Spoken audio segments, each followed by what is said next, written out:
Hey, welcome back, everyone. Hello. So, did a little bit of off-screen grinding with Cameron here. Little bit being in quotations. I couldn't resist myself. We got Pal Lumu armor.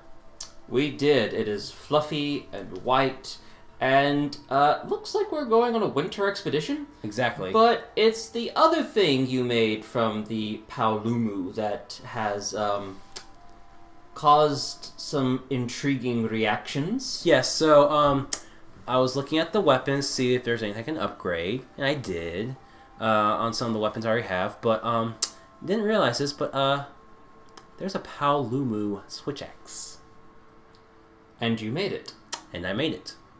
And I told you this, I was like... There's a Paolumu switch axe, and it has a heart. Yep. We are going to be killing creatures of various sizes and shapes with love. Yes. I mean, to give them credit, it does look pretty cool, because you have the fur as the outside, and on the inside it scales. Oh, the design is not the issue.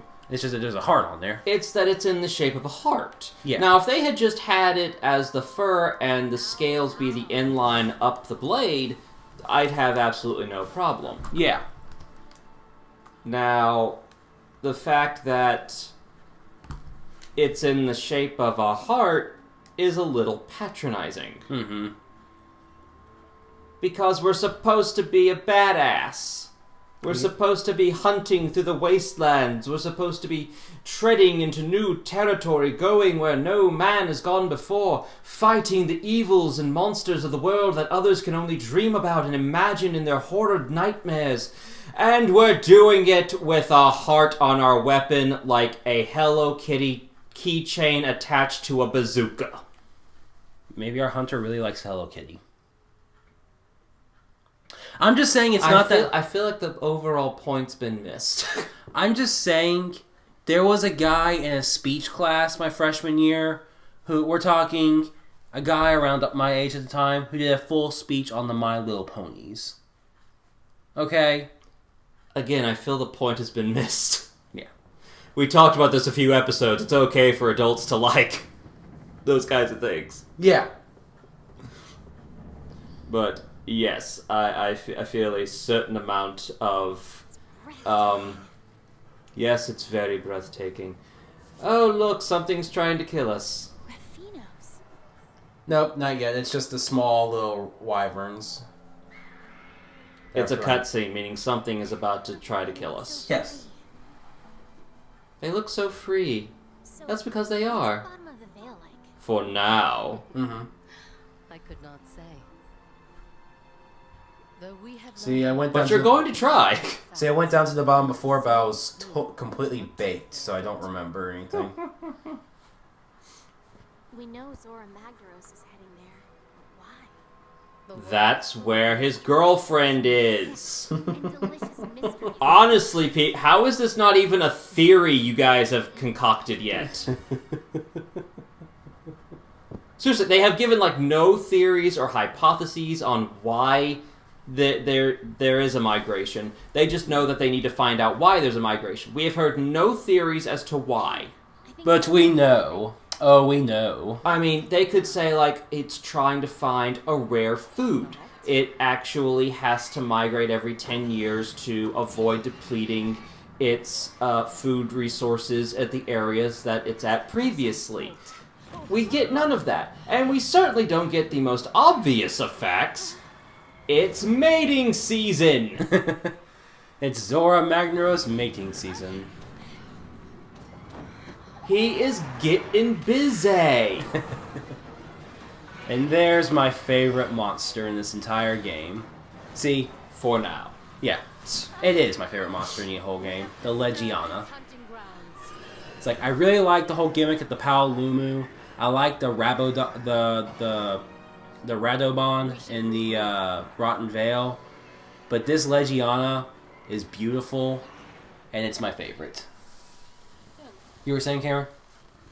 Yeah, it very much reminds me of the Taruk from Avatar. Yeah. and it's like a wyvern, but it's bigger. Its anatomy gives it the sense that it's more vicious, and its overall design just gives it a more powerful feeling. Slow and careful. Yes, it's a very majestic creature, in my opinion. And can look pissed off as hell. Oh, it can. It's a very beautiful monster. That's why I like it a lot. Plus, I like the gimmick of it. And you know its element now, so there's no hiding. Yeah, when we were looking it up earlier to see if the game had actually glitched out or something, I did read that it is a ice elemental. Mm-hmm. So it's gonna be breathing ice baby on us. So that's going to be a thing. Well, it looks really cool still. When we watch it, when we throw down with it, it's gonna feel very different because, like I said, I've been using the gun lance and it has a big shield that can block most attacks in the game. So most of the time, I'm holding my ground as I'm blocking these ice attacks from it. And it's going to be in the air a lot, but the switch axe is it has the reach up there, so I'm excited to see how I perform against it. It is going to be interesting because this game definitely allows for different play styles, and from what you've told me about the other weapons, it tries very hard to make it where some weapons will naturally have an advantage over some opponents. Just about any weapon can take on just about any opponent. Oh yeah, every weapon, you are able to kill any monster with any weapon in this game.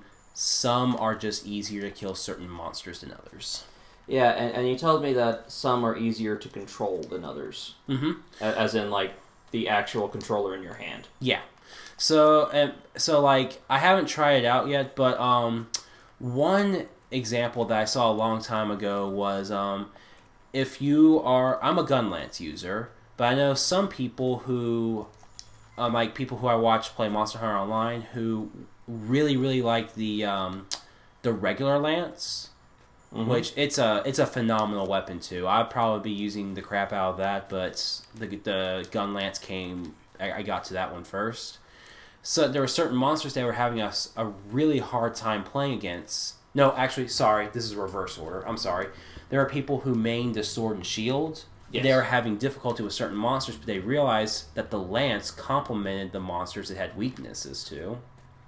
So I kind of want to, at some point, I may want to try to figure out what kind of weapon complements the switch axe. So, like, if I'm having a difficult time with one certain monster, is there a sub-weapon we can use against it? Okay. And that might be something we may want to figure out at one point, but... now you say sub weapons. I meant just a secondary weapon to use. Secondary weapon. Yeah. What would you think would be a complementing one for this? Switch axe is versatile. So, I mean, you have the ability to have the movement and the heavy power and the rapid attacks with the axe, but then you also have the power to go through any kind of monster hide without bouncing off, and the elemental powers of the blade in it. I would say maybe something that allows you to move better. So obviously as a ranged weapon like the bow or the light bow gun, not the heavy bow gun because it's fast, because it's heavier and you can't move that fast with it. Yeah. I would also probably say sword and shield or dual blades, because both of them are very versatile weapons as well and focus on rapid attacks. Those I would think yes. Or the last one, maybe a lance, because if there's a monster that you're having a hard time dodging by moving around, hold your ground. That's what I would say. Okay. Because being someone not of the Monster Hunter world mindset, I would think definitely like a light crossbow, not the heavy one because we already have weight, but something that will give us either distance or speed. Yep. Because a crossbow will give us the distance, and as you said before, like the dual wield is something that will most likely give us speed. The speed.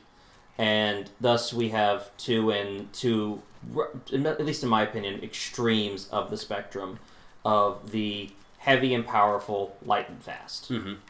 So whatever the situation would deem necessary. And plus, since it is a switch blade, we have the benefit of the axe, but we also have the slicing and I'm trying to figure out a nice word for this. I'm not going to say force, but we have the skill of a sword. Mm-hmm. So, to me, like, a sword and shield would just feel redundant. Probably. Yeah, you got a point there. So, from a non-Monster Hunter mindset, that's where I would come from. Well, I get, the only reason I would still keep the sword and shield is that it does have a shield, so it's not as powerful as, say, the lance or the gun lance. It's a smaller shield, but you could possibly hold your ground on some attacks that you normally couldn't with the switch axe. So in this situation, I have to take most of these hits, but if I had the sword and shield, there'd probably be one or two attacks I could just hold my ground and block. Yeah. Yeah, because I saw you use a block with one creature, and it literally, you just stood your ground, it ran over/past you, and you kept right on going. Mm-hmm. And it used a certain amount of stamina and all that, and yeah, la-di-da. Which typically, honestly, no matter how many times I blocked, I never had to worry about stamina, so blockings are really... Like, if you use a weapon that blocks, it's really good to get used to that, because blocking will save your lives on certain attacks. Yeah. Apparently, I've heard the final boss has an ultimate you attack, so it's really helpful to have a weapon that has good blocking. And I just died. You did. But it's okay, because the bring out your dead cart just dropped you off. Yep. So... off we go again! Yep. It's like he's knocked out, but we're going to throw him into this again. Yep. So this is our intro to the Legiana, so I'm going to refuel, have some protein bars, and then we're going to go out there and we're going to kill this guy. Alright. Alright, see you next time, everyone. Later.